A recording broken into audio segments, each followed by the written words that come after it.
Bienvenidos amigos a Un Mundo de Economía. Hoy martes de un punto candente en la economía vamos a estar conversando con ustedes sobre el estado de indefensión del venezolano ante la crisis. El estado de indefensión, una realidad que vivimos todos realmente sin excusas de ninguna naturaleza.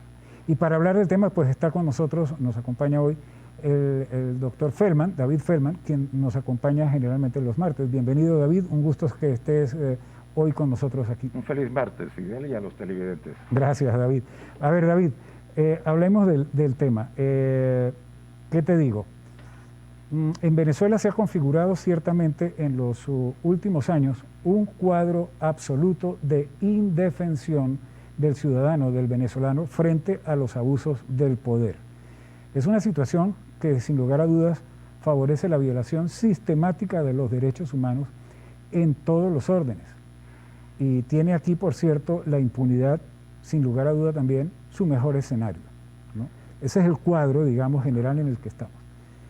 Interesante preguntar a ti, para que le expliques a nuestra audiencia, ¿qué es el estado de indefensión y cuándo se dice que un pueblo o una nación se encuentra en estado de indefensión?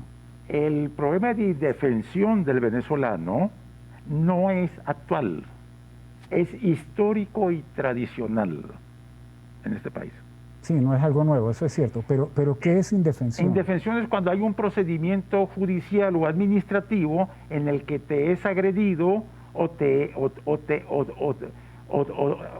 es violado un derecho. Ajá, correcto. ¿Y no tienes a quién acudir para la defensa? No tienes la garantía legal para oponer a eso. Imagínate tú. Eso ha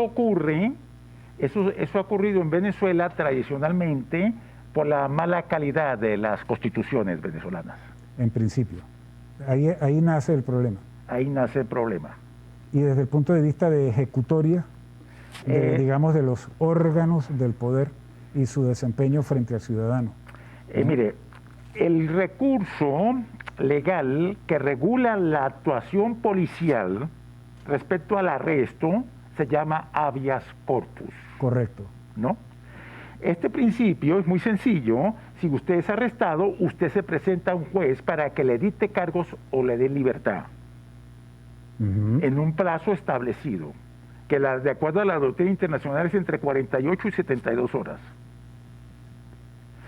Esa palabra tiene una historia negra en la historia constitucional venezolana. Fue puesta adrede fuera del cuerpo constitucional de la Constitución del 60 como una mera disposición transitoria. Imagínese. ¿No? Y eso no fue accidente, Fidel. ¿Y en la Constitución actual hay un trato semejante? No, tengo que desarrollar un poco más esto. Okay, el habeas corpus más o menos funcionaba sobre esa disposición transitoria a los 8 días de detención, que ya es excesivo. ¿No? Después desaparece, por una pretendida ley de amparo, desaparece ese recurso de habeas corpus para siempre de la legislación venezolana. Para siempre. Para siempre. Que supuestamente lo reemplaza la ley de amparo. Y según la doctrina internacional, es una acción diferenciada que tiene que estar dentro del cuerpo constitucional, que es el que regula la detención de policía. Claro, estamos hablando en el tema digamos, de la acción legal de detención frente a los ciudadanos. Y en este momento solo se puede pedir un habeas corpus por una acción extraordinaria, agotados todas las acciones ordinarias. Y eso si el juez decide aceptarlo.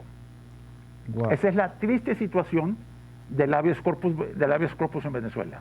En la actualidad, tengo entendido, los tribunales que están funcionando son los tribunales de flagrancia, ¿no?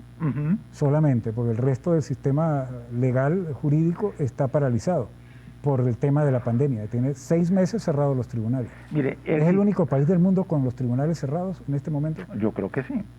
Pero el problema es que el proceso defensa jurídico venezolano es un proceso de violación general. Está diseñado de esa forma. Usted habla aquí del juez natural, la Constitución. Otras constituciones hablan del juez predeterminado por la ley. Ambas palabras no son la misma cosa. Sí, tienen significados muy diferentes. Sí. En un sistema jurídico serio, la ley dice quién es tu juez. Aquí, ¿quién dice que es el juez natural? Entonces tú ves en Venezuela gente que pasan de tribunal a tribunal en forma permanente, sin dictarle cargos ni nada y sin libertad ninguna. Así es, y pasan años. Pasan años. Detenidos esperando un juicio que nunca llega. Sí. Wow. Bueno, ese es un estado de indefensión. Un estado de indefensión. Efectivamente. Amigos, vamos a hacer un corte y regresamos en algunos segundos con más del tema que estamos desarrollando, el estado de indefensión del venezolano ante la crisis, con David Feldman. Ya venimos.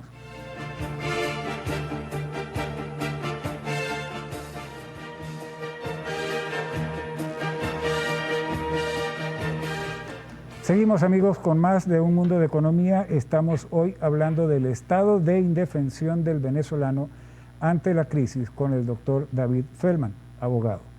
David, hombre, a ver, estamos circulando dentro de un año 2020 sumamente complicado, sumamente complejo, con cualquier cantidad de problemas y de dificultades que tiene que ver el venezolano día a día. Muchos de esos problemas son situaciones en las que se le conculcan, se le quitan, se le agreden, se le violan ciertamente derechos. Por ejemplo, tener un sueldo mínimo inferior a $1. Otro ejemplo, no tener gas, no tener servicios públicos en términos reales para sostener una vida decente que te permita desarrollarte como ser humano en condiciones normales. Hay esas violaciones, pues. Y a esto llega ahora, este año, la pandemia del COVID-19, y de manera que estamos en una situación en la que el país está sumergido en una oscuridad tremenda. Esto conduce a la gente también a vivir, digamos, en una desesperanza, ¿no? Así estamos los venezolanos. Esa desesperanza, esa situación que se ha creado, es una consecuencia de ese estado de indefensión predominante, digamos, estructural que tenemos los venezolanos. El problema de indefensión social venezolano, hablamos ya del problema de indefensión policial que tiene. El problema que no es completo, eso tendría que haber desarrollado en el programa. El problema de indefensión social venezolano ocurre en el famoso derechos sociales de la Constitución. Ajá. Los derechos sociales de la Constitución es una promesa, pero más nada que eso. Es como una declaratoria de principios. No, una promesa. Yo te prometo algo muy vago, que no voy a cumplir. Ajá. Que no voy a cumplir. Si vamos, por ejemplo, a la Constitución española, eso se llama principios del sistema social y económico. Esto significa que yo te voy a financiar tu situación social. No te voy a regalar, te voy a financiar hospitales, te voy a financiar asistencia, te voy a financiar infraestructuras. Educación, etcétera. Educación, infraestructuras también es muy importante. Correcto, para que funcione. Exacto. Para que funcione. O sea, hay un principio de un financiamiento económico a la asistencia social del país. En España. En España. En Venezuela eso no está contemplado. Un país que admiro por su red social. Yo admiro a España por eso. Ciertamente. En el caso venezolano eso no está presente. No está presente porque está presente un capítulo de derechos sociales que es básicamente una promesa. En consecuencia, entonces, la autoridad de turno decide si actúa, cómo actúa y en qué términos actúa, no lo toma en cuenta. Hasta dónde cubre, exacto. Y si no le interesa, no lo hace. No, o sea, la Constitución no obliga al gobierno a darte asistencia social. Entonces ahí está el venezolano totalmente indefenso. La Constitución española obliga al gobierno a dar asistencia social. Imagínate. Caramba, y bueno, esas son las cosas. Mira, hay ejemplos hermosos de eso. Una vez yo vi una señora que cumple 100 años en Madrid y va un senador a estar con ella a nombre del gobierno. Para conmemorarle su cumpleaños. Sus 100 años. Número 100. Un senador se hace presente con respecto a esta señora. Bueno, eso es asistencia, Fidel. Y es una cuestión de Estado. Y hasta moral. Sí, claro, lógicamente. Ahora, en el caso venezolano, nosotros, incluso hay quienes consideramos que Venezuela es un país ocupado, ¿no?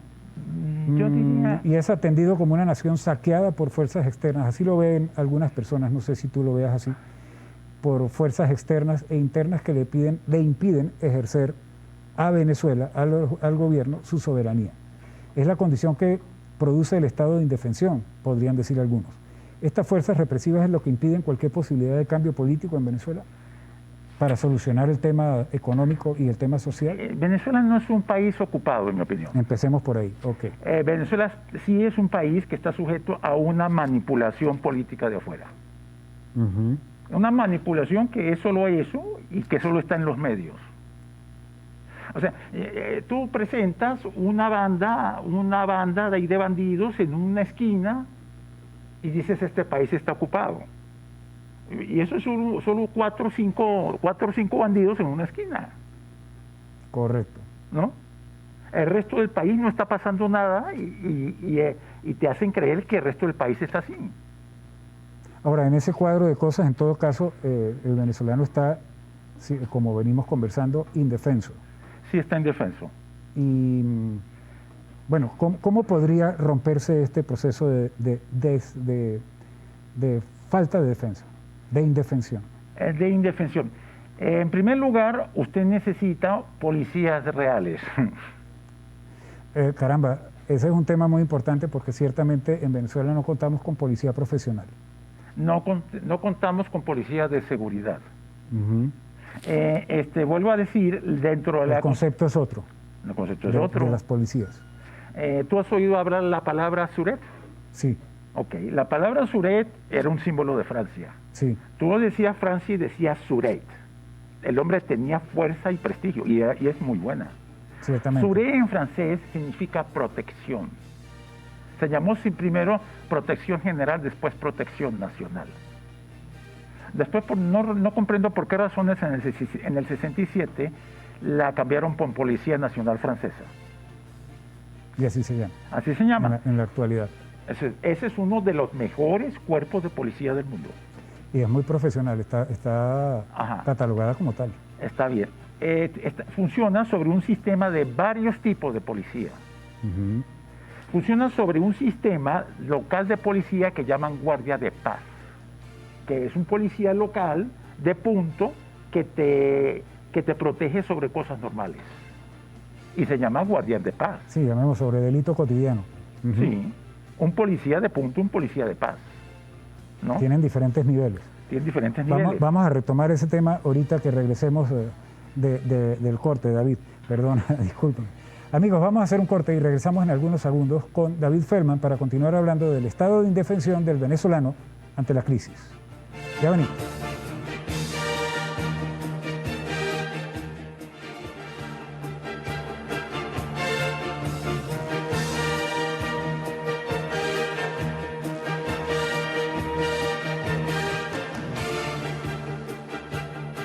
Amigos, continuamos con más de Un Mundo de Economía. Estamos hablando del estado de indefensión del venezolano con el doctor David Feldman. En este momento hablábamos entre bastidores sobre precisamente el cierre de lo que veníamos comentando en el segmento anterior. La policía francesa es una policía de protección profesional que está bajo un concepto específico. En Venezuela, ¿cómo es el sistema policial venezolano de cara a la defensa del ciudadano? La Constitución del 60 fue una manipulación muy perversa.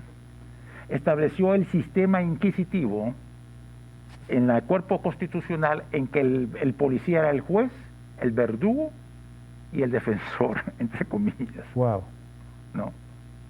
Creó una policía que se llamó PTJ, que sinceramente no está en la doctrina de ningún funcionamiento de policía moderna en el mundo. La policía judicial existe en la Suret francesa como una división. Correcto, y es de investigación netamente. Y es de investigación, y es más, no es de detectives, ¿no?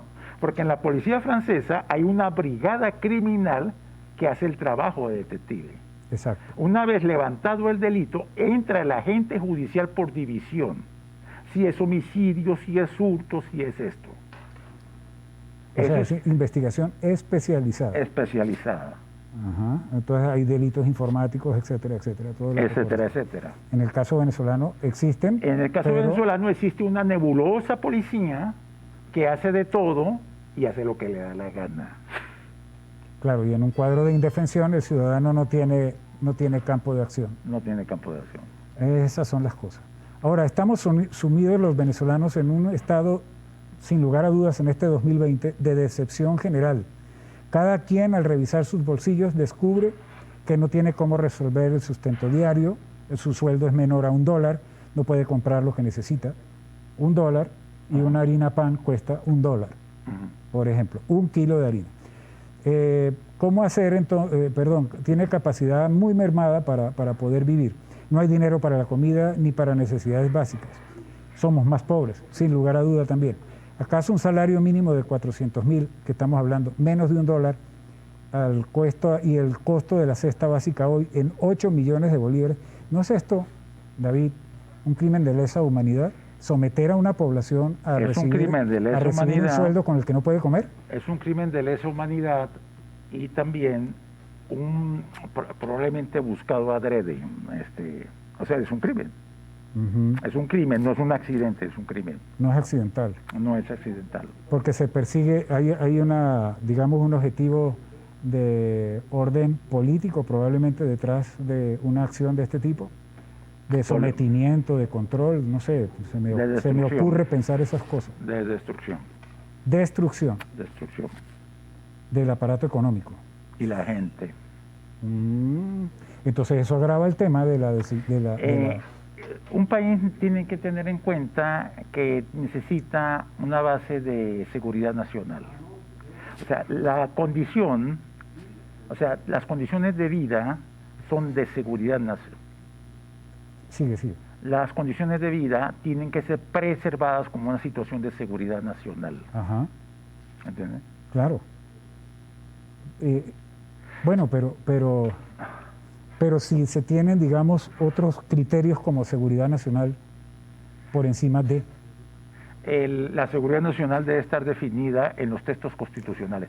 Ahora, el problema constitucional en Venezuela, yo creo es lo siguiente. Yo creo que ir a un libro constitucional creo que no nos resuelve el problema. A un libro, claro. No, sí, a un texto. Un texto constitucional. De análisis. No, hay otros sistemas en el mundo que son leyes constitucionales separadas. O sea, leyes legisladas técnicamente, pero separadas. Y con rango constitucional. Con rango constitucional. De manera que ningún gobierno puede reformar todas las leyes al mismo tiempo. Así es. Ahora, en el caso venezolano, entonces, tú has insistido en otras ocasiones al respecto. El caso venezolano, entonces, tiene en muy buena medida la raíz de todo el problema en la manera como se han estructurado y constituido valga la redundancia, las constituciones venezolanas. Las constituciones y las manipulaciones e intenciones detrás de eso. Claro, al haber vacíos, pues viene la manipulación. Parte entonces de la solución va por reformar o por rehacer una nueva constitución que se ajuste realmente a lo que el país requiere. Sí necesitamos un sistema constitucional. Más que un libro constitucional, un sistema constitucional. El panorama está entonces bastante más enredado de lo que uno podría prever. David, muchas gracias, muy amable por atender nuestra invitación y por desarrollar este tema bastante técnico y bastante complejo para ustedes. Y a ustedes, amigos, muchas gracias por la atención. Esperamos poder haber, digamos, agregado información que sea de valor para ustedes. Tengan todos el mejor día posible. Cuídense mucho. Estamos en una situación que requiere de nuestra atención. Feliz tarde.